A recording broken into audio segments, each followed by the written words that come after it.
साल 1955 जहां स्कूल के दूसरे बच्चे कंप्यूटर में गेम खेल रहे थे, वहीं एक 8 साल का लड़का कंप्यूटर के बारे में जानने की कोशिश कर रहा था और कंप्यूटर चलाना सीख रहा था। और ये लड़के का मन में ये सवाल आ रहा था कि कंप्यूटर कैसे काम करता है और कंप्यूटर कैसे बनाए। ये लड़का सबसे अलग था स्कूल के दूसरे बच्चे से और स्कूल के ही कंप्यूटर में प्रोग्रामिंग लैंग्वेज लिखना शुरू किया और वो 13 इयर्स के एज में कंप्यूटर प्रोग्रामिंग बना लिया। ये स्टोरी है वर्ल्ड के रिचेस्ट मैन माइक्रोसॉफ्ट के फाउंडर बिल गेट की। तो अगर आप जानना चाहते हैं माइक्रोसॉफ्ट कंपनी का शुरुआत कब हुआ था और किसने किया था और माइक्रोसॉफ्ट कंपनी कैसे सक्सेस हुआ और बिल गेट की पूरा केस स्टडी के बारे में, तो वीडियो को एंड तक जरूर देखिएगा। वीडियो में बहुत ही मजा आने वाला है। तो इस वीडियो को एक लाइक कर दीजिए और चैनल को सब्सक्राइब कर लीजिए और दोस्तों के साथ शेयर कर दीजिए। तो चलिए शुरू करते हैं। स्टोरी की शुरुआत यहाँ से होती है। बिल गेट का जन्म 28 अक्टूबर 1955 को सियाटल वाशिंगटन अमेरिका में हुआ था और बिल गेट का रियल नाम विल विलियम हेनरी गेट्स है और इनके फैमिली में 4 मेंबर थे और इनके फादर का नाम विलियम हेनरी गेट्स है जो कि एक फेमस एडवोकेट थे और उनका मदर का नाम मैरी मैक्सवेल है और उनके mother United state system of director के पोस्ट पर एम्प्लॉइज थे और वो एक मिडिल क्लास फैमिली में जन्म हुआ था। और बिल गेट की 2 बहन भी थी जिसका नाम क्रिस्टन और लीबा है। बिल गेट बचपन से ही पढ़ने का एक अलग ही जुनून था। वो घंटों तक अपने स्कूल में रेफरेंस बुक के साथ साथ इंसाइक्लोपीडिया भी पढ़ा करते थे, लेकिन वो बहुत जल्द ही इससे बोर भी हो जाते थे। लगभग 11 से 12 साल की एज में ही बिल गेट के फैमिली वाले उनकी इसी बिहेवियर से परेशान रहने लगे, कहीं बिल गेट अकेला ना पड़ जाए। इसी रीजन से उनके मदर और फादर को ये भरोसा हो गया था कि बिल गेट को एक पब्लिक एजुकेशन दी जाए। जहां वो 13 इयर्स के हुए थे और उनके फैमिली ने उसे सियाटल लेक्ससाइज स्कूल में एडमिशन करा दिया। फिर बिल गेट लगभग सभी सब्जेक्ट में अच्छे थे, लेकिन मैथमेटिक्स और साइंस को समझने में उनकी काबिलियत सबसे अलग था और वो स्कूल में इसी के साथ साथ नाटक में भी भाग लिया करते थे। और लेक्ससाइज स्कूल में एक सियाटल कंप्यूटर कंपनी ने स्टूडेंट को उनके खाली टाइम के लिए कंप्यूटर सीखने और कंप्यूटर के बारे में जानने के लिए दिया करते थे। लेकिन धीरे धीरे बिल गेट को कंप्यूटर में इंटरेस्ट बढ़ने लगा और वो अपना ज्यादा से ज्यादा समय कंप्यूटर के बारे में जानने लगा और किस तरह कंप्यूटर काम करता है। फिर उन्होंने एक बेसिक कंप्यूटर लैंग्वेज में एक टीसी टेक 2 प्रोग्राम बनाया जिससे कि कंप्यूटर चलाने वाले कंप्यूटर के खिलाफ खेल सके। वहीं वो स्कूल था जहां उनकी मुलाकात पाउल एलन से हुई थी और उन्होंने 2 साल सीनियर थे और अपनी कंप्यूटर के मिलती धारणाएं या फिर कह लो आइडिया और थॉट्स की वजह से वो दोनों एक अच्छे दोस्त बन गए, जबकि एक दूसरे की बात और उनकी आइडिया बिल्कुल भी मिलते जुलते नहीं थे। और पाउल एलन बहुत ही शर्मीला और शांत सिंपल थे, जबकि बिल गेट उनसे बिल्कुल अलग थे। दोनों अपने ज्यादातर समय प्रोग्रामिंग में गुजारते थे और इन दिनों रोज ये बहस होता रहता था कि कौन सही है और स्कूल के कंप्यूटर लैब को चलाने की लायक है। और बिल गेट और पाउल एलन को उनकी स्कूल में कंप्यूटर चलाना और सीखने का परमिशन था, लेकिन दोनों पर कंपनी ने बैंड लगा दी क्योंकि वो दोनों कंप्यूटर सीखने के टाइम के अलावा सारा टाइम लैब में गुजारते थे और कंप्यूटर के सॉफ्टवेयर के साथ छेड़छाड़ किया करते थे। फिर बाद में दोनों को फिर से इस शर्त पर कंप्यूटर के लैब में जाने का परमिशन मिल गया था कि प्रोग्रामिंग से एरर निकालेंगे। इसी टाइम में बिल गेट ने एक और सॉफ्टवेयर प्रोग्रामिंग बनाया जो स्कूल के टाइम शेड्यूल में काम आता था। फिर 1917 में सिर्फ 15 इयर्स के एज में ही बिल गेट और पाउल एलन ने एक साथ में बिजनेस करने का डिसीजन लिया और उन्होंने ट्रफ ऑफ डेटा प्रोग्रामिंग बनाया जो कि सियाटल सिटी के ट्रैफिक पैटर्न पर नजर रखता था, जो कि उससे बेहतर करने की कोशिश कर रहा था। और उन्होंने इस कोशिश के $20,000 भी मिले और इनकी पहली कमाई थी। और बिल गेट और एलन ने खुद का एक कंपनी खोलना चाहते थे, लेकिन उनके मदर और फादर ये चाहते थे कि बिल गेट अपने स्कूल और कॉलेज की पढ़ाई पूरा कर ले और एडवोकेट बन जाए। लेकिन लेक्ससाइज स्कूल में 1973 में सेटअप एग्जाम इंटेलेक्चुअल अचीवमेंट में 1600 मार्क्स में से 1590 मार्क्स लाकर वो पास हो गए और बिल गेट ने अपनी इसी इंटेलिजेंट के वजह से पहचानने लगे। और बिल गेट के मदर और फादर उनका एडमिशन हार्वर्ड यूनिवर्सिटी में ये सोचकर कराया था कि वो अपना करियर लॉ में बना लेंगे, लेकिन बिल गेट बचपन के दिनों को देखकर ये लगता था कि वो अपनी ज्यादातर समय क्लास के जगह कंप्यूटर लैब में बिताया करते हैं, क्योंकि उनको कंप्यूटर में ज्यादा इंटरेस्ट था और वो अपना करियर उसी में बनाना चाहते थे। लेकिन उनके मदर और फादर उनका करियर लॉ में बनाना चाहते थे, इसीलिए वो कम समय सोकर लॉ की पढ़ाई किया करते थे ताकि वो अच्छे मार्क्स से पास हो सके। और बिल गेट का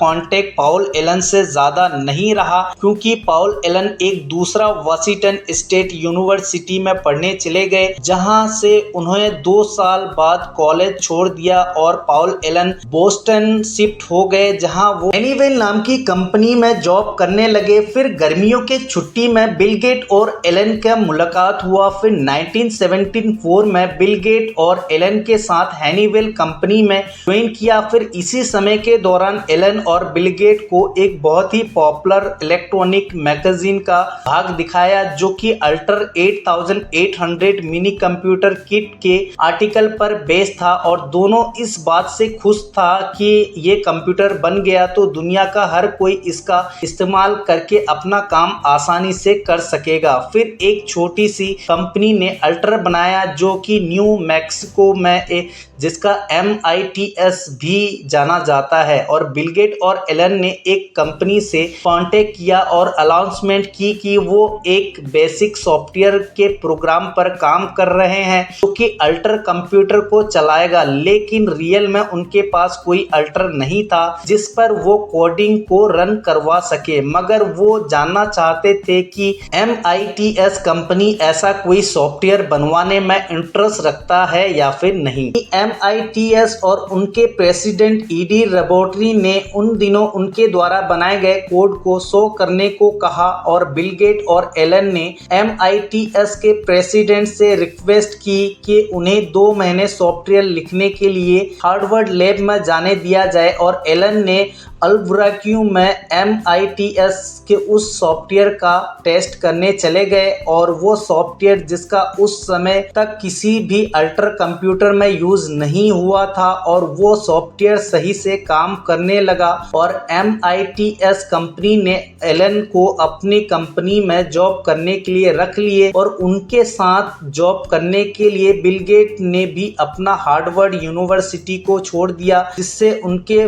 मदर और फादर उनसे डिस्टेंस बना लिए। फिर 1975 में बिल गेट और पॉल एलन ने पार्टनरशिप में माइक्रोसॉफ्ट कंपनी की शुरुआत की और माइक्रो कंप्यूटर और सॉफ्टवेयर बनाने के लिए इस कंपनी को शुरू किया गया। और बिल गेट का MITS के प्रेसिडेंट के साथ एक बहुत ही अच्छा रिलेशन था और कई बार दोनों के इसी रिलेशनशिप के वजह से कुछ कहासुनी भी होती रहती थी। और इसके साथ ही बिल गेट और रबोटरी में सॉफ्टवेयर डेवलपमेंट और बिजनेस चलाने के तरीके को लेकर अक्सर टकराव होता रहता था और रबोटरी बिल गेट को बिगड़ा हुआ मानते थे। फिर 1977 में MITS कंपनी के प्रेसिडेंट रबोटरी ने अपनी कंपनी को एक दूसरे कंप्यूटर कंपनी को बेच दिया और वो मेडिकल कॉलेज में एडमिशन लेने के लिए जॉर्जिया चले गए और वो बेस्ट डॉक्टर भी बने। और रबोटरी के जॉर्जिया चले जाने के बाद बिल गेट और एलन ने अल्टर के लिए बनाए गए सॉफ्टवेयर का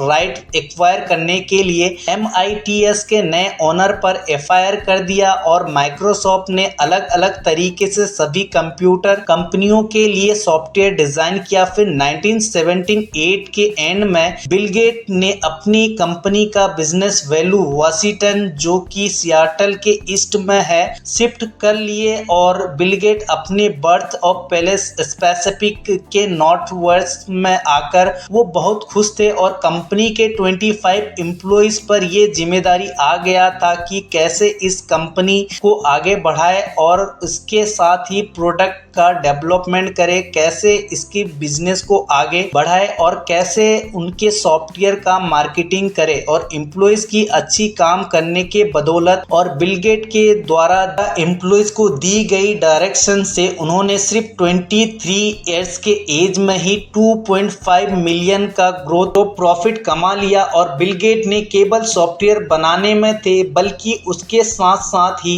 बिजनेस को आगे बढ़ाने और कंपनी को टॉप पर ले जाने की थी और उन्होंने जो कहा वैसे काम भी किया और उसे करके भी दिखाया। कंपनी में एम्प्लॉयज द्वारा बनाए गए कोड को वो जरूरत पड़ने पर कुछ चेक किया करते हैं और एरर निकालने का काम खुद ही किया करते थे और बिल गेट की मेहनत और लगन के बल पर कंपनी की ग्रोथ दिन व दिन एप्पल, इंटेल और IBM जैसे हार्डवेयर बनाने वाले कंपनियों के तरह बढ़ती जा रही थी और बिल गेट लगातार माइक्रोसॉफ्ट द्वारा बनाए गए एप्लीकेशन के बारे में लोगों से फीडबैक लिया करते थे और लोगों की जरूरतों के हिसाब से एप्स में बदलाव इम्प्लीमेंट किया करते थे और इसी काम में उसकी माँ उसके साथ चली जाया करती थी और उनके माँ के बहुत ही रिस्पेक्टेबल व्यक्ति में एक थे और साथ IBM बोर्ड के मेंबर से रिलेशन बहुत अच्छी थी और मेरी उनकी माँ के कारण ही बिल गेट IBM के CEO से मिल पाए। नवंबर 1918 में IBM एक ऐसे सॉफ्टवेयर की तलाश में था जिससे अपना पर्सनल कंप्यूटर चला सके और इस सॉफ्टवेयर को बनवाने के लिए उन्होंने माइक्रोसॉफ्ट के सामने प्रपोजल रखा और IBM के CEO से पहले मुलाकात के वक्त बिल गेट को किसी ने ऑफिस का एक एम्प्लॉय समझकर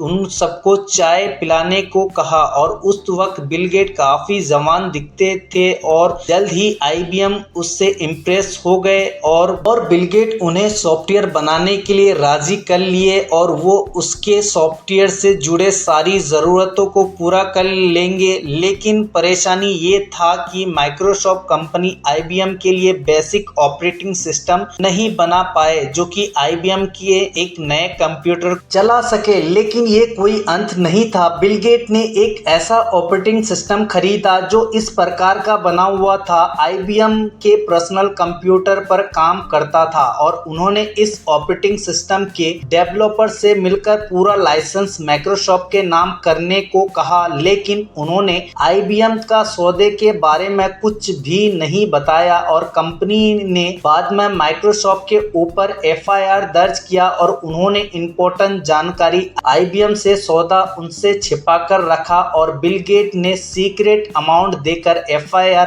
रद्द करवा दिया, ये कहकर कि उन्होंने कोई गलत काम नहीं किया है। बिल गेट ने IBM के PC को चलाने ऐसी फ्रेंडली सॉफ्टवेयर खरीदा और खरीदे हुए सॉफ्टवेयर को IBM को $15,000 में बेच दिया। उसकी असली कीमत IBM बिल और उस ऑपरेटिंग सिस्टम का सिक्योर कोड भी चाहता था जो उसके ऑपरेटिंग सिस्टम को चलाने की इंफॉर्मेशन उन तक पहुंचा सके। लेकिन बिल गेट उन्हें ये कहते हुए मना कर दिया कि IBM उनके द्वारा बेचे जा रहे कंप्यूटर के साथ कानूनी तौर पर सॉफ्टवेयर का कॉपी दे रहा है और उसकी फीस बिल गेट को दी जाए। और ये सब हो जाने के बाद बिल गेट को सॉफ्टवेयर का लाइसेंस मिल गया और उसे ऑपरेटिंग सिस्टम का नाम MI-DOS रखा और माइक्रोसॉफ्ट ने इसके साथ एक और सॉफ्टवेयर बनाया जिसका नाम कार्डसॉफ्ट जो कि माइक्रोसॉफ्ट के बेसिक के ऊपर एप्पल II मैच हिम के भी काम करता था। और 1978 और 1981 के बीच माइक्रोसॉफ्ट की ग्रोथ धमाकेदार था। अब उनका एम्प्लॉयज 25 से बढ़कर 128 हो गया था और उनकी इनकम $4 मिलियन से बढ़कर $60 मिलियन हो गया था। और 1981 में बिल गेट ने माइक्रोसॉफ्ट के प्रेसिडेंट के साथ साथ चेयरमैन भी बन गए थे और एलन भी प्रेसिडेंट बन गए थे। फिर 1998 तक माइक्रोसॉफ्ट का बिजनेस पूरे वर्ल्ड भर में फैल चुका था और उनका ऑफिस भी ग्रेट ब्रिटेन और जापान में खुल चुके थे और पूरे वर्ल्ड भर में 13% कंप्यूटर उनके बनाए गए सॉफ्टवेयर पर चल रहा था। लेकिन 1983 में माइक्रोसॉफ्ट के एक और उसके फाउंडेशन से जुड़ी न्यूज आई कि पॉल एलन को होर्डिंग नाम का बीमारी हो गया है। वैसे उनको कैंसर 1 साल से ट्रीटमेंट चल रहा था, लेकिन ये बीमारी छूट गया था या फिर किलो खत्म हो गया था। लेकिन उन्होंने इसी साल माइक्रोसॉफ्ट को इस्तीफा दे दिया और हर जगह ये अफवाह फैला था कि एलन ने माइक्रोसॉफ्ट कंपनी को क्यों छोड़ा, और कुछ लोगों ने तो कहा कि बिल गेट ने उन्हें बाहर कर दिया। कुछ लोगों ने ये कहा कि एलन का जिंदगी बदल देने वाली अनुभव हो गया है, और कुछ लोग शायद ये भी लगा कि उनके पास भी कई मौके जहां वो अपना समय और पैसे इन्वेस्ट कर सकते हैं। और फिर एप्पल माइक्रोसॉफ्ट के मुकाबले होने के बावजूद 1981 में एप्पल ने उनके मैकिंटोश कंप्यूटर का सॉफ्टवेयर डेवलपमेंट करने के लिए माइक्रोसॉफ्ट का हेल्प के लिए इनवाइट किया, और कुछ डेवलपर्स माइक्रोसॉफ्ट डेवलपमेंट और मैकिंटोश के लिए बनाए जा रहे माइक्रोसॉफ्ट एप्लीकेशन दोनों में शामिल थे। और इसी ज्ञान और सोच समझ करने के लिए माइक्रोसॉफ्ट ने विंडोज का इनोवेशन किया, और विंडोज ऐसा सिस्टम था जो माउस के थॉट्स चलता था, जो ग्राफिक के बेस पर टेक्स्ट और इमेज को स्क्रीन पर